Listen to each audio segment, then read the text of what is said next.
Pemerintah Kabupaten Pangkep memperingati Hari Bakti Pekerjaan Umum atau PU ke-77 lewat berbagai kegiatan yang digelar Dinas Pekerjaan Umum dan Tata Ruang. Mulai pameran konstruksi, lomba aplikasi baja ringan, uji sertifikasi dan ekspo properti. Berbagai lomba yang digelar juga mulai hari ini Selasa 29 November hingga Rabu memperebutkan Piala Bupati dan uang tunai. Kepala Dinas PUTR Pangkep, Andi Irawan menjelaskan bahwa berbagai kegiatan yang digelar Dinas PUTR ini dalam rangka memeriahkan Hari Bakti PU ke-77 tahun dengan melibatkan Balai Desa Konstruksi Wilayah 4 Makassar dan sejumlah perusahaan konstruksi.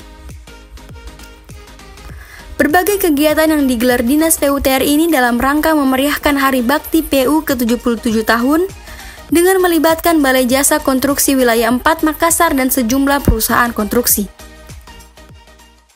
Tenaga kerja konstruksi, setelah itu ada ujiannya tersendiri untuk teman-temannya akan mengikuti kurang lebih sekitar 50 orang. Dan insya Allah besok untuk lomba aplikatornya, lomba jaringan, itu kita akan membuat kios untuk nanti diperuntukkan bagi pedagang kaki lima.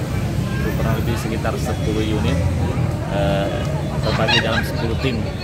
Ya, kita harapannya bagaimana, ya kalau mau dibilang saya secara pribadi orang Pangkep, bagaimana pekerja-pekerja Pangkep ini bisa terampil dan andal. Nah, dan juga insya Allah juga pemberian sertifikat inilah yang bisa menjadi daya jual saya kepada orang lain, apakah baik itu di perusahaan ataupun di tempat lain, bahwa saya memiliki ilmu dan skill yang layak yang bisa Bapak Ibu kalian gunakan.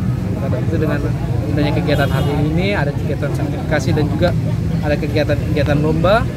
Nah, yang lomba inilah yang kita harapkan setidaknya secara tidak langsung kita bersaing bahwa saya punya kemampuan, ya katakan saya lebih bagus lah daripada kau di ajang seperti ini.